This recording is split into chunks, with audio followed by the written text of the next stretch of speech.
ओम नमस्ते। वैदिक संध्या विज्ञान का हमारी चर्चा चल रही थी। उसमें ये मनसा परिक्रमा प्रकरण का प्रथम मंत्र हो गया था। अब दूसरा मंत्र है।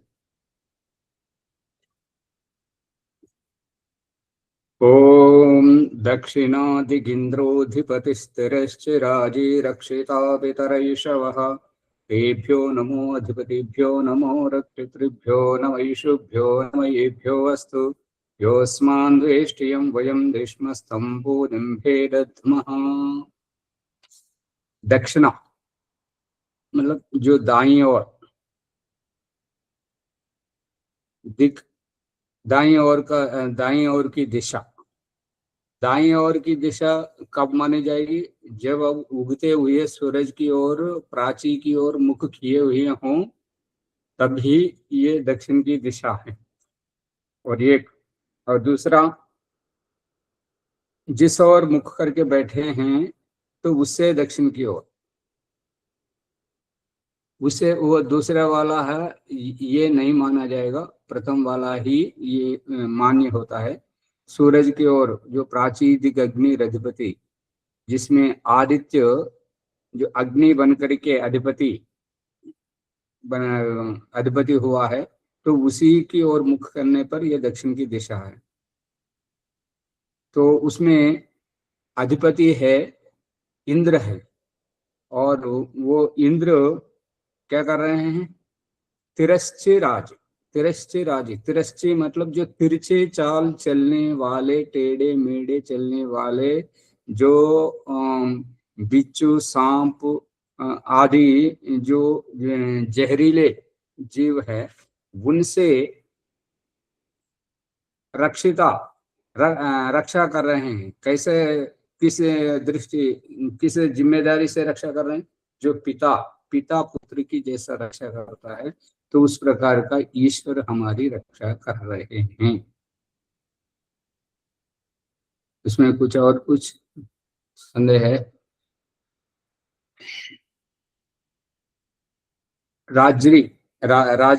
राजी मतलब जो जिनकी तिरछी चाल वाली है, जो टेढ़े मेढ़े चाल चलते हैं, तो उनका जो है, तो उसमें उनसे जो हमारी जीवन के लिए खतरा है, वो खतरे में तो हमको नुकसान पहुंचाते थे, तो उनको ईश्वर जो है रक्षा कर रहे हैं उनसे। तिरछी चाल वाली, तिरछी चाल वाली जो है, उगते हुए सूरज की ओर अपने सीधी चाल नहीं चल सकते, तो वो टेढ़ी मेढ़ी चलने वाले सांप जो है सीधा नहीं चल सकता, वो यूं यूं यूं घूम करके जाएगा इधर उधर। तो इसलिए, और बाकी सबका तो, इनका तो अर्थ तो मालूम है, इसका अर्थ आप करिए जो कल बता ही चुके हैं।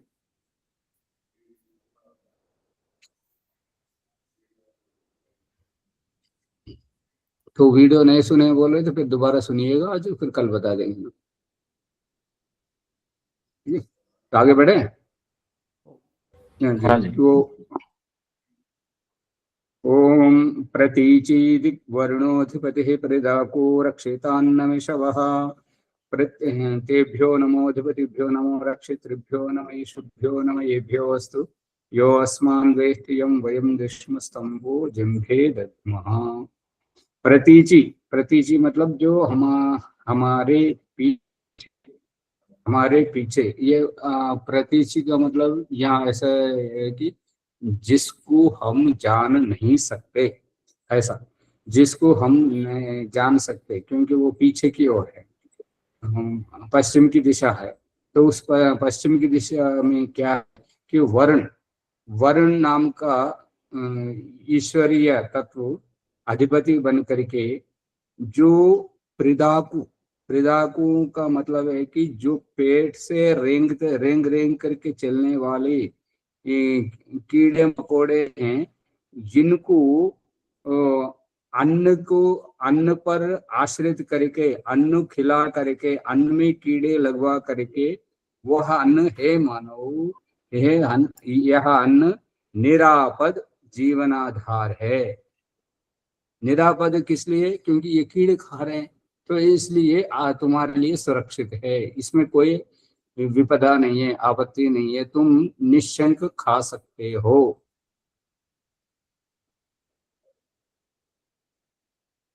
हाँ जी, पकड़ में आया कि नहीं आया? जी, मतलब प्रदा को मतलब इस प्रकार के जो जीव हैं वो अन्य लोग खाने वाले हैं, यहाँ थोड़ा स्पष्ट। जैसे चावल दाल आदि में, जो फल आदि में जो कीड़े होते हैं, वो पेट से रेंग रेंग करके अपने चाल चलते हैं, तो उनको वो कीड़े खा रहे हैं तो उनको कुछ नहीं हो रहा है, तो ये सुरक्षित है। तो इसलिए तुम खा सकते हो, तुम इस अन्न का आश्रय ले सकते हो। ये इस प्रकार का अन्न की सुरक्षा करके, इसलिए यही यही विधि विधान हम रोजाना जो भोजन पकाते हैं, पका हुआ अन्न को बलवैश्य देव यज्ञ करके खाने के लिए यही विधान है।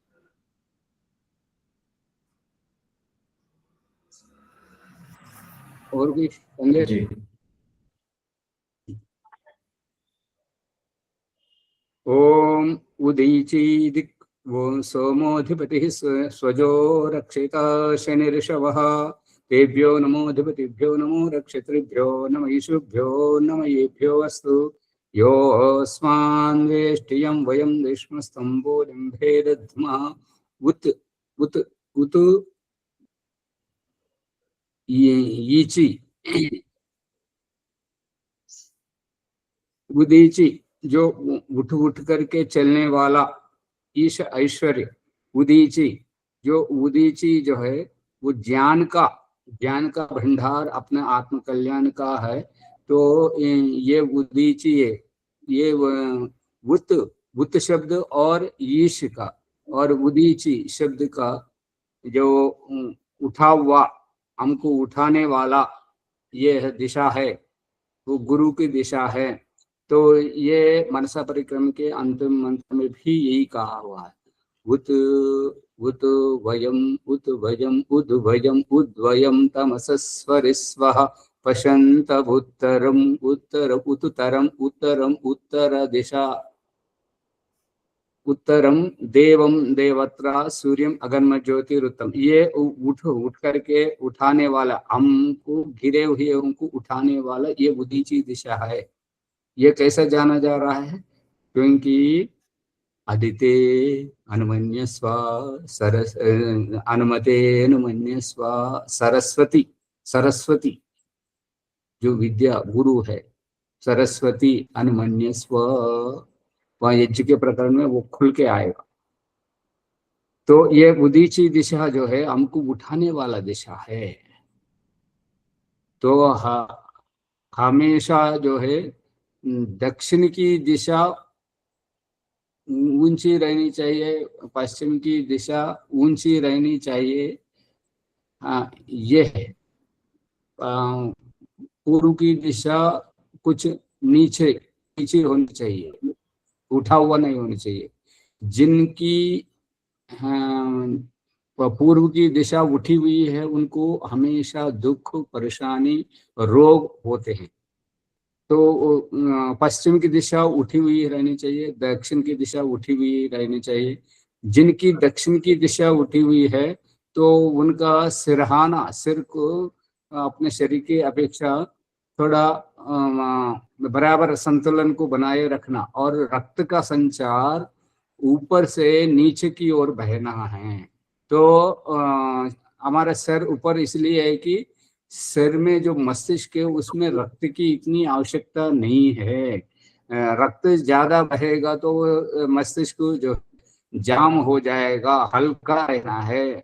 इसलिए रक्त का संचार का मार्ग नीचे रख करके कम से कम ऊपर को प्रवाहित किया जा रहा है। जो सांस के बलबूते पर वो मस्तिष्क के और रक्त का संचार होता है, और नीचे की ओर सांस ना चले ना चले पूरा शरीर ऊपर से नीचे की ओर रहता है। इसलिए नीचे को जल्दी प्रवाहित होता है, ऊपर को कम से कम प्रवाहित रहता है।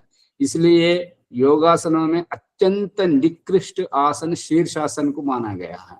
रक्त का संचार मस्तिष्क पे और जो प्रवाहित करेगा वो उनकी व्यक्तित्व विकास नहीं होगा और ज्ञान की वृद्धि नहीं होगी। तो इसलिए योगासनों में अत्यंत निकृष्ट निम्न स्तर का आसन माना गया है कि ये शीर्षासन। यदि शीर्षासन मस्तिष्क और रक्त का संचार यदि भगवान को इष्ट होता तो सिर नीचे पैर ऊपर करके हमको पैदा करते, तो हम सिर ऊपर करके चला रहे हैं। तो हम मनुष्यादि प्राणी को क्या है, खड़ा करके चलवा रहे हैं और पशु पक्षियों को लिटा करके चला रहे हैं, और पक्षियों को पशुओं की अपेक्षा थोड़ा उठा करके चलवा रहे हैं, पीछे की ओर पैर रख करके। मनुष्य को सीधा करके चला रहे हैं। और पशु बैठ करके सोते हैं।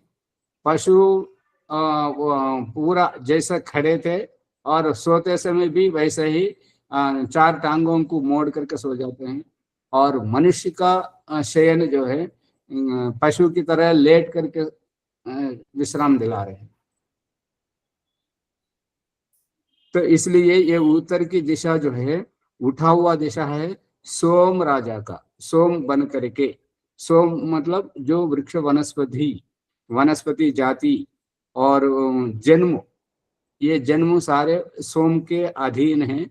इसलिए सोम राजा, सोम के रूप में अधिपति बन करके ईश्वर जो है स्वतः उत्पन्न होने वाले इस सोम से, सोम मतलब जो वृक्ष वनस्पति रूपी अन्न का आश्रय करके जो जन्मने वाले शरीर है, और उनको स्वजह मतलब जो अपने आप होते हैं, जिनके जन्म का कोई कारण पता नहीं चलता। जैसे मक्खी है, मच्छर है और लीक है, ये स्वतः हो जाते हैं।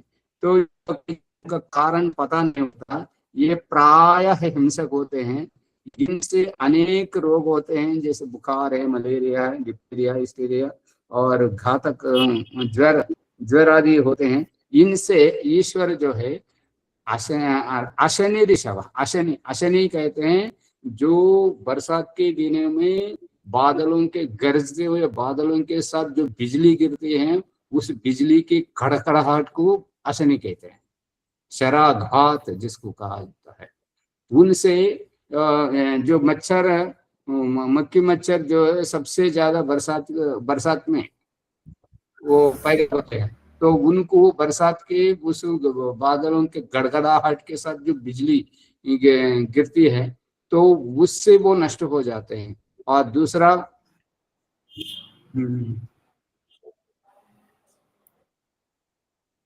ये बिजली के खड़खड़ाहट से एक और प्रयोजन हमारे लिए ये है कि जो वृक्ष वनस्पति जो है वो हरे भरे रहते हैं, जिसको नत्रजनी कहते हैं, जो खाद होता है, प्रकृति का सहज खाद होता है। इस बिजली के माध्यम से वो बादल बरसते हैं और उसका खाद वृक्ष वनस्पति को मिलता है। इसलिए बरसात से तरबर होकर के बरसात के दिनों में और उस बरसात के बाद हरे भरे रहते हैं।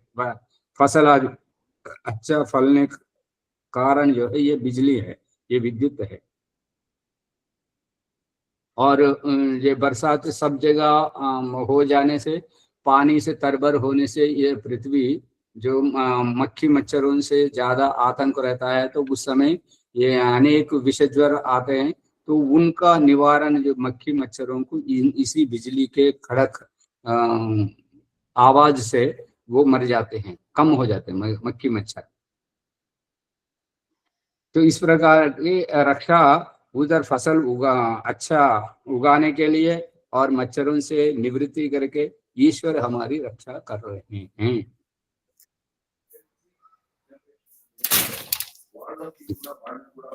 हाँ जी, और कुछ संदेह है जी? और आगे बढ़े। अशनि शब्द किस प्रकार लिया?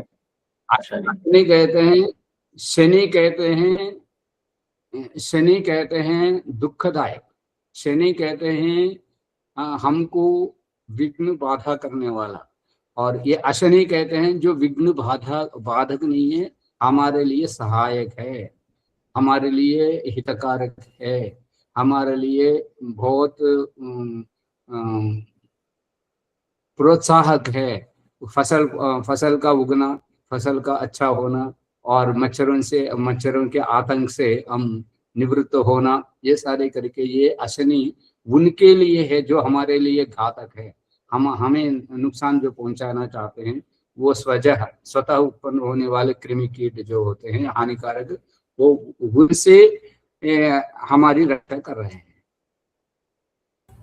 बिजली तो हमें भी हानिकारक है ना, हमारे ऊपर बढ़ने पर, बादलों के जो बिजली। बिजली का उद्देश्य वो जैसे मान लीजिए सावधानी हटी दुर्घटना घटी, आपके कहने अनुसार वो बिजली के गिरने से हमारी भी तो मौत होती है, हमें भी नुकसान पहुंच सकता है। तो इसलिए सावधानी हटी, हम असावधानी से रहते हैं तो उसका नुकसान तो भुगतना पड़ेगा, चाहे आप घर में रहिए चाहे कहीं भी रहिए। और जैसे इंदिरा गांधी है पूर्व प्रधानमंत्री, अपने सुरक्षा कर्मियों के बीच में वो अपने को सुरक्षित महसूस कर रही थी, तो इसी का फायदा उठा करके सुरक्षा कर्मियों के माध्यम से ही उनकी हत्या कर दी गई, और परिस्थितियों के बीच में हम सुरक्षित है कह करके मानने लगे। तो इस प्रकार से ये जो राजीव गांधी है, परिचित महिला के कारण उनको हथियार बना करके उनको मार दिया गया। तो इस प्रकार से अपनों से जहां हम सुरक्षित समझते हैं, तो वो वहां पर उनका ये होता है सावधानी हटी दुर्घटना घटी। यहाँ पर हम ये कहना चाहते हैं कि बिजली का खड़खड़ाना और गरज करके बिजली का गिरना वो हमारा उद्देश्य होता तो हमें घरों में क्यों बसाते। बरसात के दिनों में वर्षा से पानी से भीगने से बचने के लिए घरों में क्यों क्यों घुसे रहते हैं। यदि ईश्वर को हमारे ऊपर ही गिराना था तो घर क्यों बनवा दिया, और पशु पक्षी की तरह पेड़ों के और किसी के आड़ में क्यों नहीं रहने दिया हमें, हम घर बनाने की जो विधि क्यों बता दी। तो इसलिए हमारी सुरक्षा के लिए वो मच्छर को क्यों मारना था। वो उनका कोई भगवान का कोई अपराध तो कर ही नहीं रहे थे। मच्छर कहाँ पर जाते हैं, जहाँ गंदगी है वहां जाते हैं, गंदगी पर ही मच्छर मक्खी मच्छर रहते हैं।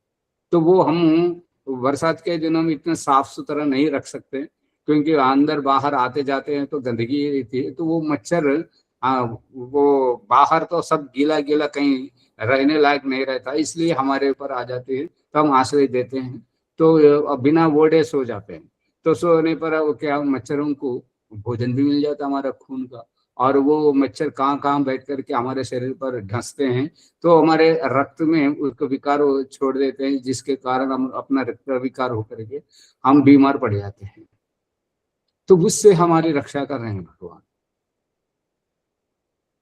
तो वो हम असावधानी से बिजली खड़कते समय हम बाहर जा करके रहे, किसी पेड़ के नीचे रहे, किसी बिजली के खंभे के नीचे और वहां रहे, तो वहां बिजली गिरी तो मृत्यु हो गई, तो वो स्वयंकृत अपराध है, अपनी अपराध है, लापरवाही है। अचानक बिजली नहीं खड़कती, पहले बरसात होती है, और बरसात आने से पहले आंधी चलती है, और उसका बरसात का सुवास भी आता है, और उसके बाद बादलों का छा जाना होता है, फिर गड़गड़ाहट के तो सचेत करते हैं भाई गड़गड़ाहट आ रही है तो बिजली गिरेगी, तो भागो यहाँ से सुरक्षित स्थान पर। क्यों नहीं भागे, तो क्यों रहे खुले आंगन में, क्यों रहे। तो लापरवाही हमारे पास है ना, हम कर रहे हैं, मनमानी हम कर रहे हैं। तो वो वैसे बिजली हम पर गिर रही है, हम मर रहे हैं, तो सभी लोग तो नहीं मर रहे हैं, जो सुरक्षित है वो सुरक्षित है, जो अपनी मनमानी कर रहे हैं खुली आंगन में हैं, तो वो वही तो मर रहे हैं। जो बरसात कीड़े की मकोड़े भी सूचना, मरते हैं। हाँ जी, कीड़े मकोड़े भी मरते हैं बिजली से, ऐसा आपने कहा था। कीड़ों को मारना ही उद्देश्य है, जो हानिकारक है, जो हानिकारक है। मतलब कैसे, किस प्रकार मारता है बिजली? हाँ जी। बिजली वो कीड़े मकोड़ों को मारता अब वो क्यों इसलिए मारते हैं कि क्योंकि उनका कोई उद्देश्य नहीं होता, वो उनका स्वतः उत्पन्न हुआ है, स्वतः उत्पन्न हुआ है, मतलब उनको खाद मिल गया, जमीन मिल गया, और सारे बरसात के दिनों में, आप बरसात से पहले पृथ्वी जो है पूरी तरह ग्रीष्म ऋतु में तप जाती है। तपने से पृथ्वी पर रहने वाले जीव जो है अपनी सुरक्षा के लिए धरती के अंदर उसके छिद्रों में जा करके छिप जाते हैं। और बरसात के दिनों में क्या है कि वो उसमें पृथ्वी के छिद्रों में, बाम्बियों में, सब जगह जो है पानी भर जाने से वो पृथ्वी का उमस का समय होता है, तो पृथ्वी रजस्वला होने की होती है, तो पृथ्वी के अंदर से गर्मी बाहर आती है। बरसात के पानी नीचे जाने से तपी हुई पृथ्वी की गर्मी और कहाँ जाएगी, अंदर जाएगी, अंदर की गर्मी इधर धक्का देती है, और इधर का इधर बरसात का पानी जो है पृथ्वी के ऊपर की गर्मी को नीचे धक्का देते हैं, नीचे से वो पृथ्वी के अंदर वाली गर्मी ऊपर धक्का देती है। तो इसलिए हमेशा गर्मी का मौसम रहता है, उसको उमस कहते हैं। और प्राकृतिक भाषा में पृथ्वी का रजस्वला होना कहते हैं। और जो किसानों को ये अच्छा मौका है कि भाई अब फसल बोवो, फसल बोवो। और दूसरा संकेत ये है कि जो बोए हुए हैं उनको ये उमस का संकेत से, हाँ अब बरसात, हाँ, गर्मी बहुत बढ़ रही है तो बरसात आएगी, ये संकेत देना है उन्हें। तो इसलिए तो ये सारे लक्षण जब हैं, तो वो कीड़े मकोड़े पैदा हो करके जहाँ बाहर पाँव रखने की जगह नहीं रहती, सब जगह पानी रहती है, और पानी रहते हैं, और पानी से थोड़ा गड्ढा सा रहता है, और वहां से बच बच करके उस गड्ढे की जगह पाँव रख करके मनुष्य आगे पार होना चाहते हैं। पर है कि पृथ्वी सार सब तरबर हो जाने से पृथ्वी के अंदर के जो कीड़े मकोड़े हैं, जहाँ घास आदि के जो झुंड रहते हैं, और उसका जहाँ ऊंचा उठा हुआ वो गड्ढा सा रहता है, तो वहां जाकर के ये खड़े हो जाते हैं, अपने जीवन को बचाते हैं, और वहां बैठ जाते हैं। तो मनुष्य वहां पर जाते हैं, तो वो उस मनुष्य पांव रखने गए, तो वहां पर बसने वाले जीव ये समझते हैं कि देखो मेरे ऊपर आतंक करने आ रहे हैं, तो मेरे को मारने आ रहे हैं, तो इसलिए अपनी सुरक्षा के लिए हमें काटते हैं। वो हमको काटने के उद्देश्य से नहीं है, वो उनके आत्मरक्षा के लिए वो काट रहे हैं। तो वो उससे हमें ज्वर आदि फैल रहे हैं, और डायरिया, और ये मतलब ये दस्त आदि लगते हैं बरसात के दिनों में। तो इस प्रकार से कलुषित वातावरण से बहुत सारे ये नुकसान होता है, ये कीड़े मकोड़ों से होते हैं। इसलिए बिजली के से उनको शांत किया जा रहा है, उनको नियंत्रित किया जा रहा है, वो हमारी सुरक्षा के लिए। हाँ जी। जी। और तो ऋग्वेद में एक जगह है, वो घर कैसे बनाना है, और घर के चारों ओर हरा भरा रखना है, और सुंदर पुष्प वाले जो पेड़ पौधे हैं उनको रोपना है। तो उस प्रकार के सुंदर सुवास पुष्पों को हमारे घर के चारों ओर रख करके और हरा भरा रख देने से जो कीड़े मकोड़े हमको काटने आते हैं वो वहीं तक रह जाते हैं। जो अभी देवयजनी कहते हैं, जहाँ आधान किया जाता है, अग्नि का आधान किया जाता है, तो वहां पर ये उद्बुद्ध स्वाग्नि प्रजा त्वमिष्ठा पूर्ते भूर्भुवस्वर्ज्योरिव भूर्भुवस्वर्ज्योः इव भूम्ना भूम्ना तृतीय विभक्ति वचन भूम्ना पृथिवीव वरिम्ना तस्यास्ते भूर बुरा मंत्र पढ़ना क्या भूर्भुवस्वरग्नि वायुवाद भूर्भुवस्वः भूर्भुवस्वरग्नि वायुवाद वे नहीं, वो जो भूर्भुवस्वः कहकर अग्नि को जलाने के बाद जो अग्न्याधान का जो मंत्र है उसको पढ़िए। मैं निकाल दो। भूर्भुवस्वर्जौरिव भूम्ना पृथिवीव वरुणा तस्यास्ते पृथिवी देवयजनी पृष्ठे अग्निम अन्नादम अन्नाद्यम आया दधे। दधे उत्तम पुरुष एक वचन। तो यहाँ पर ये जो पृथ्वी की इसमें देवयजनी है, तो इसकी सुरक्षा ये है कि वहां तक कीड़े मकोड़े ना पहुंचे जहां पर अग्नि का आधान किया हुआ है। तो इसलिए पृथ्वी के चारों ओर जल जल जल बसा करके जल को और पृथ्वी के बीच में और कीड़े मकोड़ों को रोकने के लिए घास आदि उगाए हैं। इसलिए जो कीड़े मकोड़े हैं वो घास तक ही रह जाते हैं और उस घास में मिठास रहते हैं, जिसको जटामांसी होता है। और जटामांसी और दूसरा वो कौन से वर्षा करने के लिए डाल देते हैं, जटामांसी का छोटी जाति क्या बोलते हैं उसको, तेलुगु में तुंगा मुस्तलु बोलते हैं, छोटे छोटे रहते हैं। और जटामांसी बड़ी बड़ी रहती है, बालों वाली रहती है। और ये तो इसको भी वो नाम याद नहीं आ रहा, देखे हो कि नहीं देखे प्रभाकर? जानकारी नहीं है मुझे जी, जटामांसी भी नहीं देखे? जानकारी अच्छा नहीं अच्छा, है। ठीक है। अभी तो संपर्क हुआ है ना, ये अभी कहीं यज्ञ आदि का मौका मिले तो तब आना देखना, और उसमें क्या क्या औषधियां डाली जाती हैं और क्या क्या नाम है वो सारे पता चलेगा। ठीक है। तो ये वो हमारा अग्निहोत्र यज्ञ कुंड है। यज्ञ कुंड की ओर जल प्रक्षेपण करने का यही कारण है। और ये यहाँ पर छिड़काना है, पानी दार से नहीं डालना है। बरसात का पानी इकट्ठे होकर के पृथ्वी के चारों ओर जो समुद्र के रूप में पानी जमा हुआ है, उस पानी को धरती के चारों ओर और घास खड़ी होती है, जिसमें कीड़े मकोड़े जो विषैल है वो प्राय वहीं रहते हैं। अब अपने प्रकरण में आगे चलते हैं। अभी जो घर की बात आई है वो घर का यहीं पर विषय खुलेगा। ओम ध्रुवा दिग्विष्णुरधिपति कल्माशग्रीवो रक्षिता वीरुधैषवः तेभ्यो नमो अधिपतिभ्यो नमो रक्षत्रिभ्यो नमैषुभ्यो नमयेभ्यो अस्तु यो अस्मां वेष्टियं वयं देशमस्तंभोजंभे दध्मः।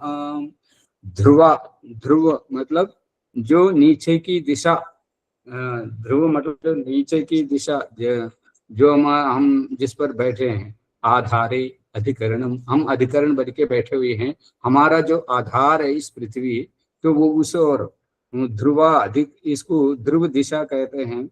विष्णु जिसका अधिपति है, विष्णु विशिल व्याप्त व्यापक ईश्वर अधिपति बन करके जिस दिशा की ओर है, और वह क्या कर रहे हैं, कल्माश ग्रीवा, कल्माश ग्रीवा, कल्माश ग्रीवा मतलब है कि जो हमारा शरीर है, शरीर के रोम हैं, रोम के साथ जो स्वेदरंध्र है, जो जिसको रोम को कहा जाता है, जिसमें हमारे शरीर से पसीना बहता है, उस प्रकार का पृथ्वी के अंदर जो अग्नि है, और उस अग्नि से जो भूगर्भ विश्व वायु जो उसकी जो तापमान है वो बाहर प्रकट होता है। वो बाहर इसलिए प्रकट होने से पृथ्वी संतुलित बनी रहती है। तो उसका बाहर प्रकट होते हुए वो भूगर्भ विश्ववायु जो है पृथ्वी पर रहने वाले प्राणियों के लिए घातक होता है। इसलिए हम घर बसा करके और घर के अंदर वो नहीं आ सके से पत्थर बिछाना और उसके छत डालना, तो इस प्रकार का किया जाता है। और पशुओं के लिए क्या है कि घास आदि उगा करके, ये घास क्या करता है, ये वृक्ष वनस्पति क्या करते हैं, अपने जड़ों से पानी पीते हैं, जड़ों से पानी पीते हैं, पृथ्वी के अंदर की ऊर्जा को ऊपर उठाते हैं। तो पृथ्वी के ऊपर रहने वाले पानी जो है पेड़ों के जड़ों के माध्यम से पृथ्वी के अंदर जाते हैं, और ये पेड़ों के अंदर जाकर के क्या करते हैं, जो भूगर्भ विषवायु है वो बाहर प्रकट हो रहा था, जहां का वहीं ये घास, तिनके, वृक्ष, वनस्पति आदि जो है उसको निर्वीर्य किया जा रहा है। तो इसलिए गो जाति जो घास चरती रहती है वो गो जाति के लिए वो भूगर्भ विषवायु बहुत हानिकारक होता है। इसलिए वो सीधा उसको ना लगे, उसके गले में जो कंबल लटका करके ये इसको हिला हिला करके, वो इसका गर्दन हिला देने से उसका कंबल हिलता है, तो तेलुगु में गंगडोलू बोलते हैं, वो हिलता है रहता है। वो हिल देने से जो पृथ्वी के अंदर से जो विषवायु आ रही है वो इधर उधर हो जाती है, वो पशु आराम से चर जाते हैं। तो इस प्रकार का वो उनको नुकसानदायक नहीं होता है। तो हमारे लिए नुकसान इसलिए है कि वो सीधी जमीन पर हमको रहने के लिए मौका नहीं है। इसलिए योग साधना जो करे और ध्यान जो करे और जो सोने के लिए जाए वो व्यक्ति सीधा जमीन पर नहीं लेट सकते, सीधा नहीं बैठ सकते। हमारे शरीर से शरीर की जो गर्मी है हमारे स्वेद रंध्रों से बाहर फेंकी जा रही है, और पृथ्वी के अंदर की जो गर्मी है उसके कण कण के मध्य में जो जगह है उससे बाहर फेंकी जा रही है। तो उसको निर्वीर्य करने के लिए कल्माश ग्रीव जिसको कहा जाता है, कल्माश मतलब जो दूषित वायु, जो कल्म कहते हैं दूषित और नुकसानदायक और हानिकारक, उसको ग्रीव मतलब रोमकूपों से वो नीचे से ऊपर उठ के आ रही है, तो वो उसको ऊपर आने पर ये घास आदि जो है उसको निर्वीर्य कर देते हैं, और पुष्पों से जो सुवास होता है और सुवास जो है उसका नष्ट कर देता है। इसलिए ये वायु प्रदूषण के लिए वृक्ष वनस्पति को वृक्षारोपण करना ये महत्व माना जाता है। तो इस प्रकार का वायु कालुष्य का शुद्धिकरण, और यही हमारे मनुष्य में ये होता है कि विद्वानों का सत्कार क्या है कि वो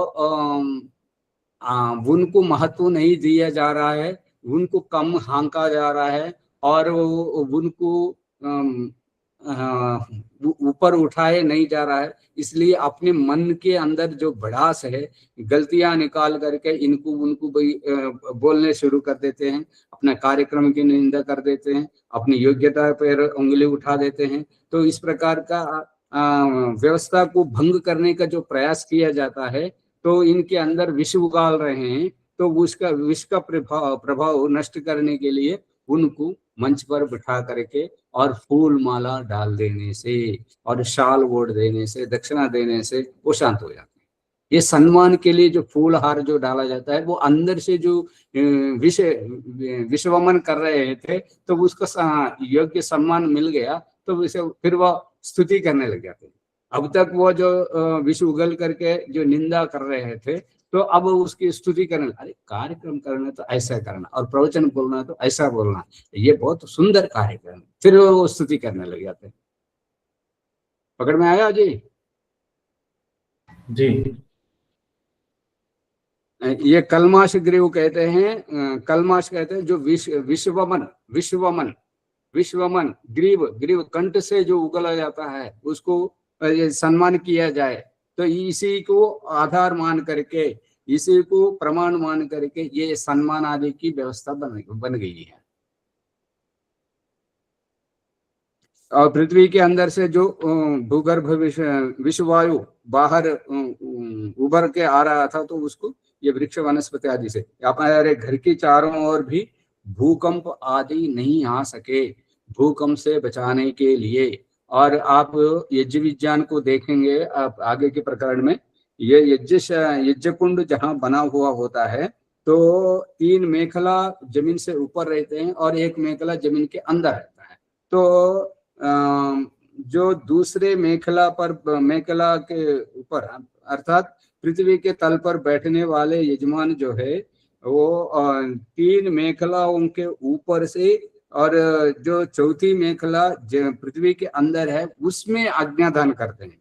और मनुष्य यजमान दूसरी मेखला पर बैठ करके प्रथम मेखला में अज्ञाधान करते हैं, और ईश्वर सूरज में बैठ करके और सूरज के बीच की जो जिसको कहते हैं छिद्र कहते हैं हम, जिसको ब्लैक होल कहते हैं, उससे ये सूरज के प्रकाश और किरण और इस प्रकार के सब कुछ हमारे लिए जो जो उपयोग है वो सारे वहां से ईश्वर ऊपर से नीचे को कर रहे हैं, ये मनुष्य नीचे से ऊपर को कर रहे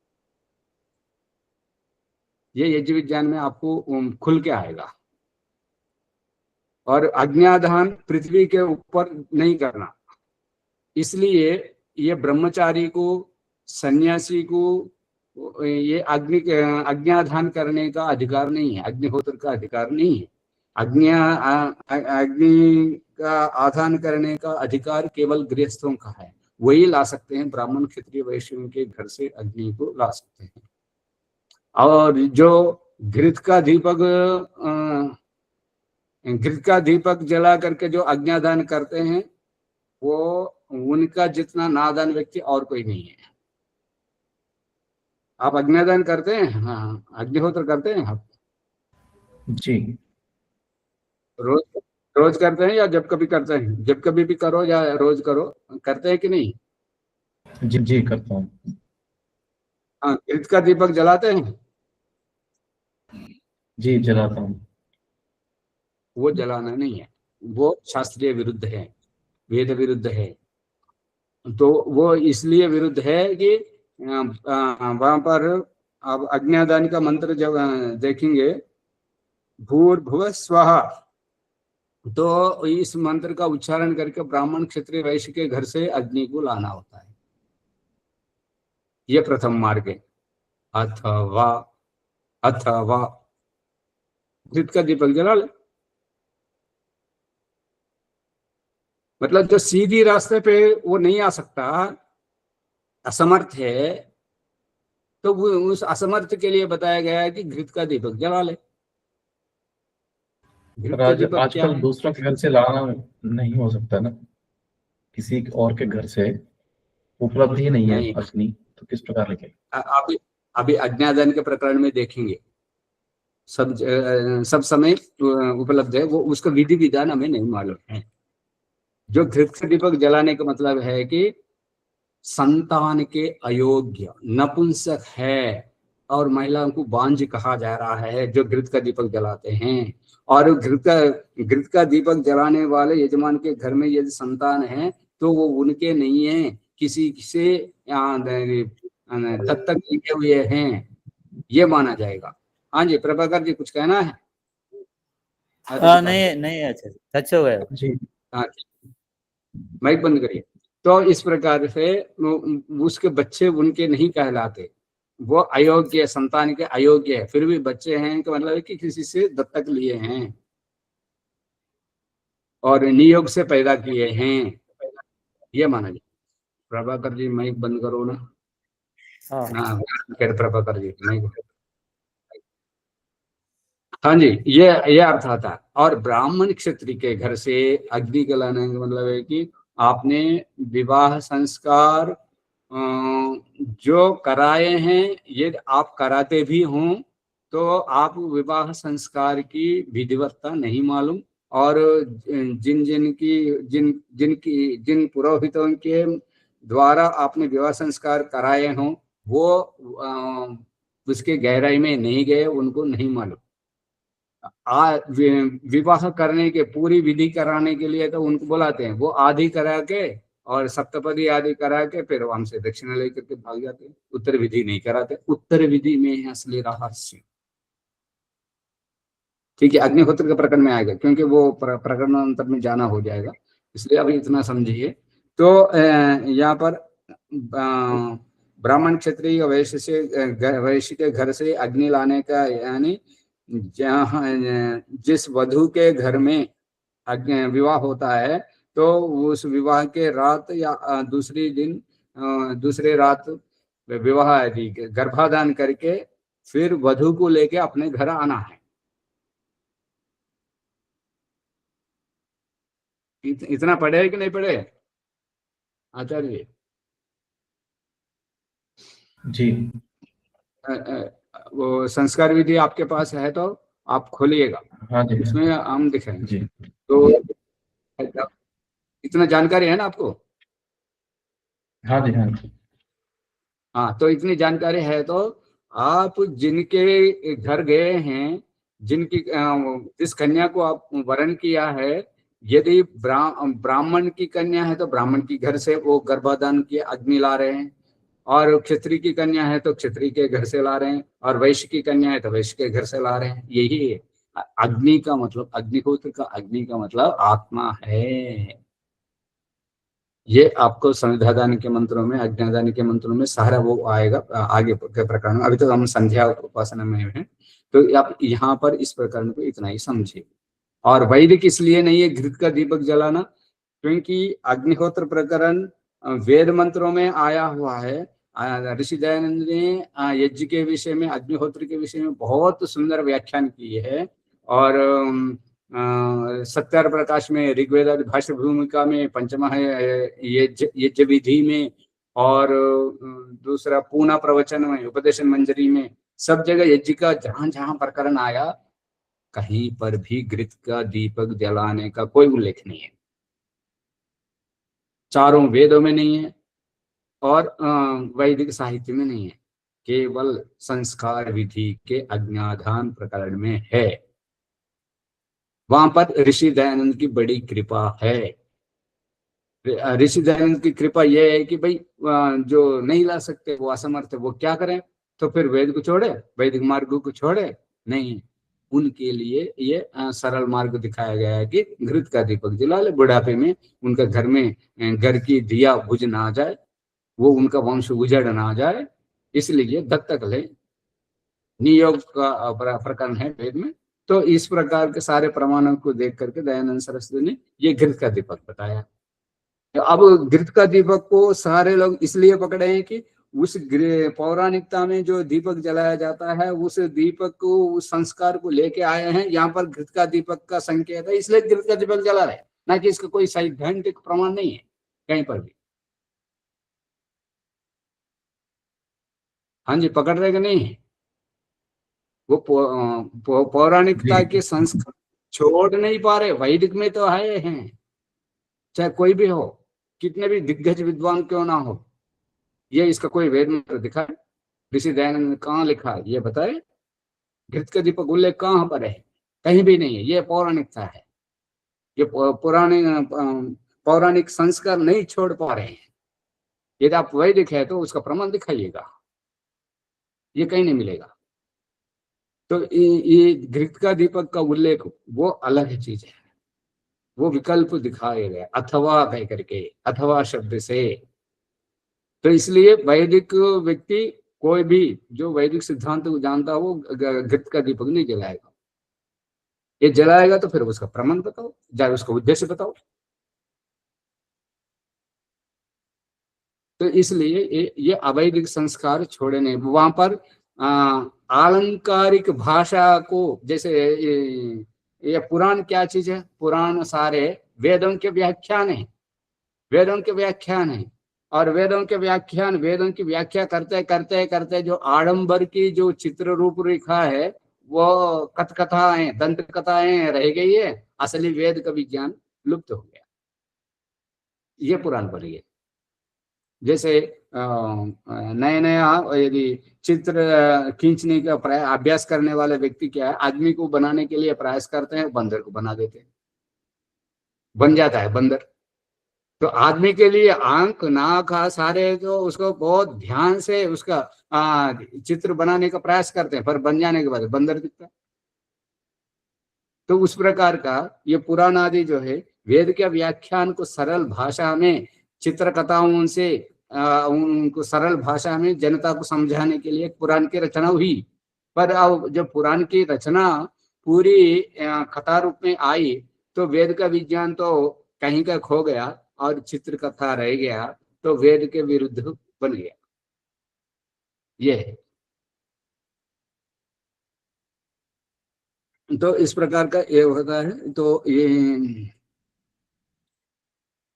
कलमा सुग्रीव कहते हैं जो विश्वमन करते हैं उनका विश्वमन को रोकना जरूरी है, तो इसलिए सम्मान।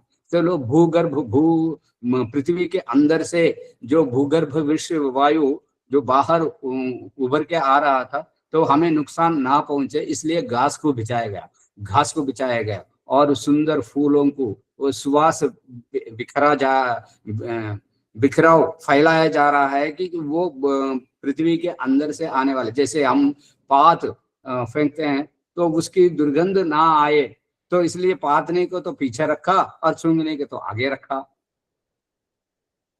वो भूगर्भ की जो विश्व वायु है उसको हम सूंघ नहीं सके, प्राण वायु की तरह उस श्वास ले सके, ये लेंगे तो फिर हम मर जाएंगे, तो इसलिए घास को बिछाया गया, वृक्ष वनस्पति को रखा गया और उसकी जो दूषित वायु है उसको ये फूलों की सुवास से शुद्ध किया जा रहा है। इसलिए वेद में कहा हुआ है कि भाई ये घर बनाओ तो घर के चारों ओर फुलवाड़ी रखो, अच्छी घास आदि का बनाए रखो। वो घास आदि के बनाए रखने से फूलों के पेड़ पौधे रख देने से क्या है कि उनकी जड़ों से पानी जमीन के अंदर जाने पर हम घर बना करके जो पानी पृथ्वी के अंदर जाने से रोक रहे हैं, तो वो पृथ्वी के अंदर से जो उबर करके जो गैसें बाहर फेंकी जा रही थी ऊपर, हम उबरने के लिए तो हमने तो पूरा पत्थर वगैरह बिछा करके, सड़क बिछा करके उनको तो बंद कर दिया गया, तो वो गैस जो है जैसे हमारी पात जो है उसको रोके तो हमको कितना परेशानी होती है, तो उस प्रकार का ये पृथ्वी जो है, ये ईंट की भट्टा जो जलाया जाता है, तो वहां का मिट्टी को देखिए, वहां का इसलिए चिकनी नहीं रहती और चिपका हुआ नहीं रहता, जैसे आटे की तरह फुरफुरा रहती है। तो वो उसमें क्या है कि वो आग जो है वो उसको जला चुकी है वो चिकनेपन को, तो इसलिए वो फुरफुरा आटे की तरह बन जाती है। तो वहां पर कोई फसल नहीं होता, फसल होने के लिए कुछ समय लगेगा, तो उनको पानी से उसको पानी जमाया जाता है, बार बार पानी की छोड़ा जाता है, वो कितने वर्षों पर फिर फसल के लायक हो जाती है वो जमीन। तो इस प्रकार से हम घर के अंदर तो पत्थर बिछा करके प्लास्टरिंग करके उसको अच्छा सुंदर हमने बना दिया, निवास के योग्य बना दिया, पर जो नीचे से जो भूगर्भ विषवायु बाहर फेंकी जा रही थी उसको हमने रोका तो क्या हुआ, उसका तिरोहित हो जाने से क्या है कि आसपास भी उसका गर्मी फैल करके जो भूकंप आ जाने की आशंका रहती है। तो उस भूकंप को रोकने के लिए ये फूल झड़ियों को, सुंदर पुष्प वाटिका को और घास आदि को जमाना जरूरी है, जिसके कारण जिन पेड़ पौधों के जड़ों से पृथ्वी के अंदर पानी जाए। अब यज्ञ के पास आते हैं। अब यज्ञ में क्या है कि एक मेखला पृथ्वी के अंदर है, 3 मेखला पृथ्वी के बाहर है। अब जितने बड़े बड़े यज्ञ करते जाए, अब यज्ञ करने पर आप देखेंगे और आप आसपास ऐसा हाथ रख करके देखिए, आपके आगे पीछे अगल बगल में ठंडा रहेगा और ऊपर तो इतनी गर्मी रहती है और नीचे ठंडा कैसे आया। ये अग्नि क्या करता है कि पृथ्वी के अंदर के पानी को सोख इस प्रकार के खींचता है, दूर से खींच जाने पर जहां यज्ञ किया जाता है वहां पर वो पानी का जमाव हो जाता है, जमाव हो जाने से वहां पर जहां यज्ञ किया जाता है वहां पर भूकंप नहीं आते। ये यज्ञ विज्ञान है और इसके मंत्र प्रमाण आदि से फिर अब यज्ञ के प्रकरण में वो चलेगा। पहले अभी तो ये संध्या में है, अभी यहाँ पर ये ध्रुवादि का जो है, ध्रुव कहते हैं जो पृथ्वी नीचे की हमारे पाँव के नीचे की जो धरती है वो वहां पर कहाँ पर हम स्थिर है, ये इसकी विज्ञान हो रहा है जो भूगर्भ विषवायु को रोकने का, वो हमें नुकसान ना पहुंचाए, इसलिए वृक्ष वनस्पति पेड़ पौधों को लगाना जरूरी है। ठीक है, अब अंतिम मंत्र पढ़ते हैं, देखिएगा। ओम ऊर्ध्वारिक बृहस्पतिरधिपतिः श्वित्रो रक्षिता वर्षमिषवः तेभ्यो नमो अधिपतिभ्यो नमो रक्षितृभ्यो नम ईशुभ्यो नम येभ्यो अस्तु योऽस्मान् वेष्टियं वयं विष्णुस्तं जिह्वे दद्मः। ऊर्ध्वा ऊर्ध्वा ऊपर की दिशा, हमारे शरीर के ऊपर की दिशा ऊर्ध्वा। दिग जो ऊपर की ओर दिशा है उसमें बृहताम पति बृहस्पति, जो सबसे अधिक सबसे बड़े जो स्वामी हैं, बृहस्पति कहते हैं जो सबसे बड़े हैं, वो स्वामी अधिपति बन करके श्वित्र, श्वित्र कहते हैं ये जो दाग, सफेद दाग, काला पीला दाग जो चेहरे के ऊपर चर्म रोग होते हैं उसको श्वित्र कहते हैं। उस श्वित्र की चिकित्सा कर रहे हैं। वर्षम ईशवः, बरसात की पानी से उसकी चिकित्सा कर रहे हैं। जो कुष्ठ, सफेद कोढ़ का रोग होता है, जो सफेद दाग का और रक्त दाग और काले धब्बे वो जो होते हैं चेहरे पे, शरीर पे, उनकी चिकित्सा जो है वर्षम ईशवः, इस प्रकार के वर्षा के पानी से चिकित्सा करते हुए रक्षिता, हमारी रक्षा कर रहे हैं।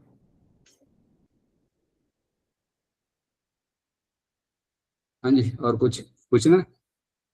आगे बढ़े जी। तो ये हो गया मनसा परिक्रमा का।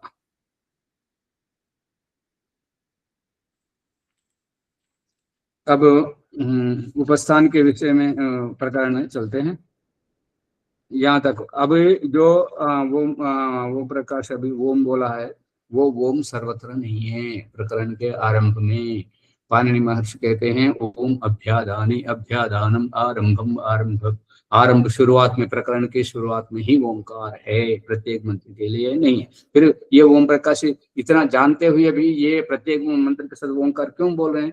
क्योंकि ये मंत्र की व्याख्या करने में ये मनुष्य का व्याख्यान बीच में व्यवधान आया। इस व्यवधान से फिर शुद्धिकरण के लिए फिर बोलना पड़ा प्रत्येक मंत्र के लिए।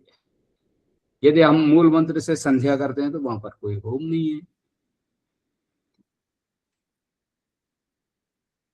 जी समझे कि नहीं? जी। तो फिर अगला प्रकरण है उपस्थान। और इस उपस्थान के विषय में ये देखना है तो ऋषि दयानंद के ग्रंथों का इतिहास में देखना है। बहुत भवंडर मचा हुआ है वैदिक विद्वानों में, और ये जातवेद से ये संध्या का अंश ही नहीं है, और ये क्रम भी उल्टा हुआ है। ये पंडितों की चाल है। ये ऋषि दयानंद को इसको संभालने का समय ही नहीं मिला है। इस प्रकार का बहुत कुछ भवंडर मचा हुआ है। तो वहां पर इस जातवेद से मंत्र को इस संध्या का अंश नहीं मानते, तो पंचमा यजुर्वेदी के प्रकरण के अनुसार ही करते हैं। तो वो नितांत उस प्रकरण में दयानंद सरस्वती ने जो बताया हुआ है वो उस हिसाब से वो सही है। उस प्रकरण का अर्थ जब करेंगे तो दयानंद सरस्वती ने पंचमा यजुर्वेदी के प्रत्येक मंत्र के अर्थ में जो किया है वो जानिए। अब ये संस्कार विधि के अनुसार जो इसमें उपस्थान का जो प्रकरण है, ये उपस्थान इसको अधिक मंत्र मानते हैं लोग, इसको अधिक मंत्र मानते हैं। अधिक नहीं है, अधिक नहीं है। ये क्या कर रहा है, ये मंत्र क्या कहता है? ये इसमें ऋग्वेद के प्रथम मंडल में 99वें सूक्त के ये एक ही मंत्र है। ये मंत्र कहता है जात वेद से सुनवामसो मराति यतो निदहाति वेदः सनः परिषदति दुर्गाणि विश्व नावेव सिंधुं दुरितात्यग्निः। अब जात वेद से जातः क्या है कि ये जो उत्पन्न हुए हैं उन व्यक्तियों के द्वारा, उन उत्पन्न हुए मनुष्य आदियों के द्वारा वेद से जाने जाते हो। ये जाने जाने वाले प्रभु, जो उत्पन्न हुए मनुष्य मात्र के द्वारा जाने जाने वाले प्रभु, ये संबोधन जात वेद से सुनवामा श्रुई अभिषवे, श्रुई अभिषवे, अभिषेक कहते हैं निचोड़। जो सोम आदि में सोमलता का, सोम औषधि का कुट्टन करके उसको निचोड़ा जाता है, उसको निचोड़ा जाता है।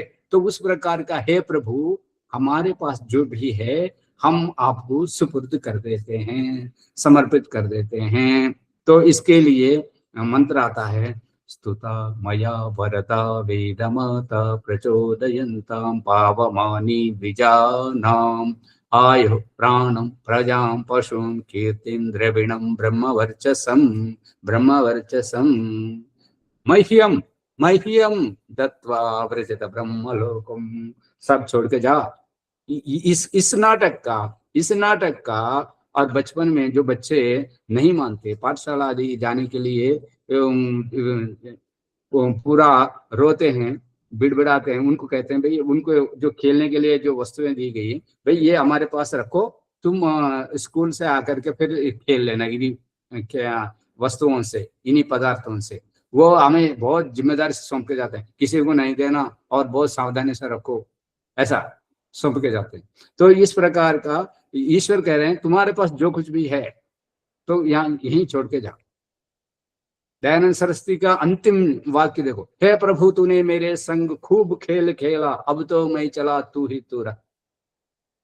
मेरे संग, मेरे जीवन के साथ तूने खूब खेल खेल लिया, अब मेरे को इतना तरसा है, इतना ये कर दे, ये जो कुछ भी किया, अब इस देह में मैं नहीं रह सकता, मैं तो जा रहा हूँ, ये तो है तुम्हारी सृष्टि है, तुम्हारी व्यवस्था है, तू ही रहा, अब तो मैं चला, जाना पड़ेगा, सब कुछ छोड़ के जाना पड़ेगा। इसलिए वही है यहाँ पर जात सुनवामा, तू अपने आप छोड़ देता है तो तेरा मंगल हो जाएगा, तू अपने आप छोड़ देता है तो तेरा मंगल हो जाएगा। यदि मैं छीनने लग जाऊं तो फिर बिलक बिलक रहेगा। तो इसलिए ये कहते हैं सोमम अराती, तो सोमम जो धन है, जो संपदा है, जो आपने कमाया हुआ है, उस सोम औषधि का अराती, तो जो कंजूस व्यक्ति है, जो मक्खी चूस है, किसी को पैसा दान नहीं देता, उनका निदहाति वेदः, निश्चित रूप से आप नष्ट कर देते हैं उसको। हम वेदः जानते हैं, विदज्ञाने। तो इसलिए हे मनुष्य, तुम्हारे पास जो कुछ भी है स्वाहा कहो, इदन्न मम कहो। तुम ये मेरे पैदा होने से पहले ही मेरे माता पिता के माध्यम से मेरे तक पहुंचाई हुई है प्रभु, ये जो मेरे पास ये वस्तु है, इसलिए स्वाहा, मैं इस आहुति दे रहा हूँ, समिधा की आहुति दे रहा हूँ, सामग्री की आहुति दे रहा हूँ, घृत की आहुति दे रहा हूँ, ये पराय वस्तु को दे रहा हूँ, मैं नहीं आ रहा हूँ, मेरा कर्मफल अभी शेष है, भुगतने के लिए मैं अभी बचा रहूंगा। पहले तो मेरे पास जो कुछ भी है मैं आपको सुपुर्द कर रहा हूँ, सुनवामा, मैं समर्पित कर रहा हूँ, इधर न ममा, ये मेरा नहीं है। पकड़ रहे हैं कि नहीं? हाँ जी। ये मेरा नहीं है, ये दूसरा वस्तु है। ये अग्निहोत्र में पराय वस्तु को दिया जाता है, समिधा को, घृत को, सामग्री को, शिष्यकृत्य को, पराय वस्तु को, जल को, पराय वस्तु को दिया जाता है। और संध्योपासना में देह को छोड़ करके आत्मा, हम स्वयं अर्पित होते हैं। वहां पर दूसरे के लिए जगह ही नहीं, इसलिए आंख बंद किया जाता है। देह नहीं है, शरीर नहीं है, जन्म नहीं है, कुछ नहीं है, आत्मसमर्पण। संध्या में आत्मसमर्पण, अग्निहोत्र में दूसरा द्रव्य जो मेरा है, जो मेरे को बांध के रखा हुआ है, मेरे को दुखी कर रहा है, जिसके कारण मैं यहाँ पर जो लौकिक भाषा में कहा जाता है, ये वॉचमैन, घर में रहने वाला अलग है और इसका घर की रखवाला कुत्ता। गोपदेव जी ये कहते हैं कि जैसे पशुओं के लिए जो चारा डालते हैं उसको क्या बोलते हैं, मांद बोलते हैं ना, उस चारा डालने के लिए जो ऐसा नाली जैसा बनाते हैं जी, वो नाली जैसे इसलिए बनाते हैं कि चारा इधर उधर ना बिखरे, और वो बिखरा करके पशु उसी में मूत्र करके और गोबर करके जो उसी में सो जाता है, गंदा कर देता है। तो उसको खाने के लिए डाला जाता है चारा, वो खाने के लिए घास आदि उसी के लिए हो। और सर्दी का मौसम में क्या है कि वो कुत्ता जा करके उसमें सो जाता है, गर्मी के उसमें ठंड ठंड नहीं लगती, घास के अंदर सो जाने से गर्मी आ जाती है। तो बाहर ठंड लग रही थी, वहां से सोया हुआ है, उस मांद में सोया हुआ है। तो वहां पर गाय क्या है, खाने के लिए मुंह आगे बढ़ाते हैं तो कुत्ता समझता है कि मेरे को मारने के लिए आ रहा है, तो भौ कहता है, और उसमें कोई कुत्ता सो रहा है तो गाय अपने सिर को मुख को पीछे कर देता है, और तो फिर थोड़ी देर बाद में वो कुछ नहीं बोल रहा है, तो इसलिए गाय आगे अपने सिर को घास खाने के लिए आगे बढ़ाती है, कुत्ता भौ बोलते रहते हैं। तो इस प्रकार से कुत्ता क्या है कि वो घास तो खुद खाता नहीं और ना गाय को खाने देता है। तो इस प्रकार का जो कंजूस व्यक्ति रहते हैं, जो अदानी रहते हैं, जो दान की प्रवृत्ति नहीं है, वो व्यक्ति क्या है कि उनके पास जो धन है न खुद वो उसको भोग करता है, न किसी को उपभोग करने देता है। तो इसलिए वो जो किसी को दान नहीं करता, वो उपभोग नहीं करता और किसी को उपभोग करने नहीं देता, तो उनके धन को ईश्वर कैसे नष्ट करते हैं? तो उनके पुत्र जो है वो अनेक व्यसनों वाली हो जाएंगे, और उनकी पत्नी जो है मनमानी खर्च करने वाली होगी, और उनके माता पिता को अनेक रोग होंगे, दुर्घटना आदि से हाथ पांव टूट जाना, या वो ऐसे दुस्साध्य रोग जो है उनको घेरे रखेंगे, जो उनकी जो संपदा जो है उस प्रकार नष्ट होती है। जो जिनके धन वो स्वयं उपभोग करता, ना दूसरों को उपभोग करने देता, उनके धन को जो है या तो चुरा के ले जाएंगे, या तो रोग के में खर्च हो जाएंगे, या वो अग्नि में जल जाएगा। ये दान के धन की तीन ही गति है, या तो उपभोग करो, यदि उपभोग नहीं करोगे तो चुरा के ले जाएगा, या तो अग्नि में नष्ट हो जाएगा, या तो रोग आदि से संतान के व्यसनों से वो नष्ट हो जाएंगे, पर उसका कोई उपयोग नहीं है। ये हम जानते हैं खूब अच्छी तरह से। इसलिए जो स्वयं स्वतः यज्ञ आदि करते हैं, अच्छे कार्य कराते हैं, गौशाला आश्रम आदि को दान देते हैं, उनको वो परमेश्वर क्या करते हैं? सा नहा, सा मतलब वह परमेश्वर, नहा हमारे लिए क्या आगे शब्द क्या लिखा हुआ है?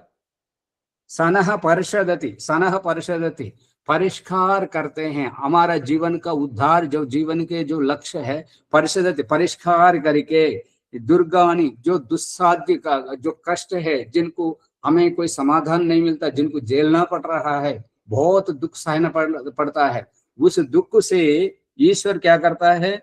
विश्वा नावेव सिंधुम दुरितात्यग्नि, विश्व ब्रह्मांड के जो भी कष्ट है, जो बाधाएं हैं, जो पीड़ाएं हैं, संतान के द्वारा हो,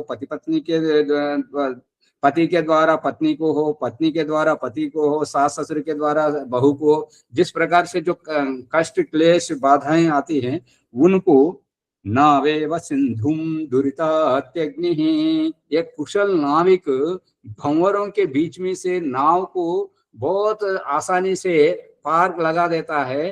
तो इस प्रकार से दानी महान भावों का, जो यज्ञ करने वालों का, जो सत्कार्य गौ सेवा के लिए और आश्रमों के लिए, गुरुकुलों के लिए जो दान आदि करके सत्कार्य में ही मन लगाते हैं, उनका जीवन को उस नाविक की तरह ईश्वर पार लगा देते हैं। हाँ जी, ये है, ये मंत्र उपस्थान के अंतर्गत नहीं है, ये उपस्थान का मंत्र नहीं है, ये मंत्र है उपस्थान का रखवाला। भाई तुम उपस्थान में जा रहे हो, उपस्थान में कौन रहेगा? वहां पर ईश्वर रहेगा या तुम रहोगे, पर तुम दोनों के बीच में दूसरा नहीं रहेगा। मेरा ये स्त्रीत्व, ये पुरुषत्व, ये मेरी संपदा, मेरी प्रतिष्ठा, मेरा पद, ये नहीं रहेगा। इन सब को यहाँ छोड़ो, ये तलाशी लेने वाला मंत्र है ये। वह केवल तुम जाओ, ईश्वर से तुम्हारा जो और कितने जन्मों तक और रहना चाहते हो, या इसी जन्म में अपना पार लगाना चाहते हो, तर जाना चाहते हो, जीवन मुक्ति पाना चाहते हो, तो केवल तुम जाओ। तुम स्त्री बन के मत जाना, तुम पुरुष बन के मत जाना, तुम प्रतिष्ठावान बन के मत जाना, तुम ये फलाना कुल के, फलाना गोत्र के, फलाना ब्राह्मण क्षत्रिय वैश्य शूद्र बन के मत जाना, तुम बन करके जाओ उपस्थान में। तो ये मंत्र जो है तलाशी लेने वाला, जैसे बड़े बड़े मंत्री, राष्ट्रपति, मुख्यमंत्री, प्रधानमंत्री के उनके द्वारपालक जो तलाशी लेते हैं हमारा, वो ये तलाशी लेने वाला मंत्र है। बंधन नहीं रहने चाहिए। जैसे आप मान लो बहुत दिनों के बाद माता पिता के पास हम जा रहे हैं या माता पिता हमारे पास आ रहे हैं, तो जब से आते हुए को देख करके वो इनके अंदर आनंद और हमारे अंदर भी आनंद आता रहता है। जब वो आमने सामने होंगे, दिख गए, तो जो थैले वगैरह लेके आए थे उनको वहीं छोड़ देते हैं, सीधा शरीर से जाकर के उनको लिपटते हैं, आलिंगन में आंख मूंद लेते हैं और आनंद के अश्रु बहते हैं और शरीर जो है पुलकित रोमांचित हो जाता है, परमानंद में हो जाते हैं। तो वहां पर आत्माओं का मेल होता है। तो इसलिए इतने जन्मों बाद आ रहे हो, तुम क्या इन कपड़ों के जाओ? तुम प्रधानमंत्री, राष्ट्रपति के, पंडित के कपड़ों में जाओगे? तुम इन संपन्नवान बन के जाओगे?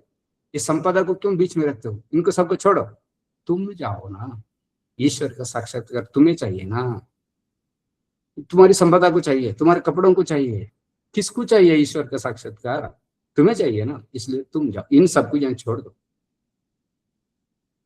ये मंत्र तलाशी वाला है। तो इसको दोबारा सुनिएगा, बहुत अभी समय तो बहुत ज्यादा हो गया।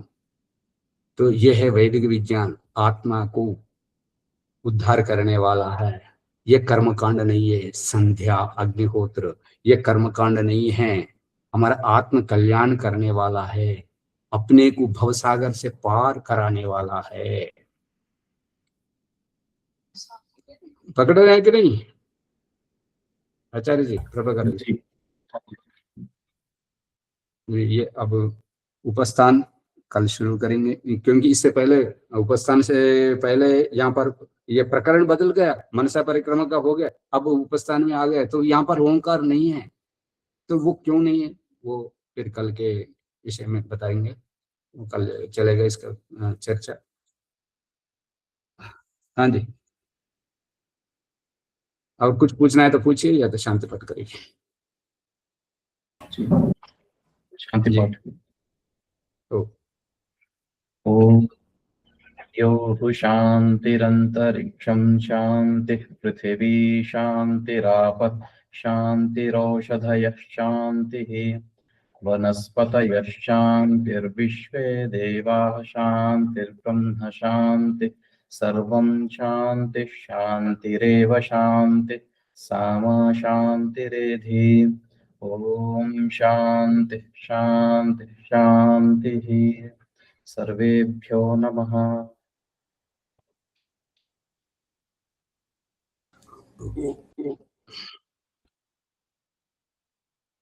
इस एपिसोड को लाइक करिए, शेयर करिए और सब्सक्राइब करिए। और इसमें जो समझ में नहीं आया उसको प्रश्न करिए।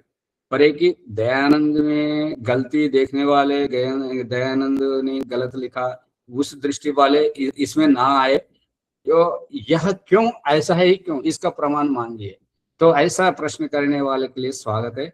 आप जितने भी प्रश्न करिए और प्रामाणिक समाधान के साथ आप कभी बुद्धि विकास करिए। तो इसी आशा से हम आपका कल्याण हो, सब जगह का कल्याण हो और मनुष्य मात्र का कल्याण हो, इसी आशा से। तो नमस्ते। ठीक है।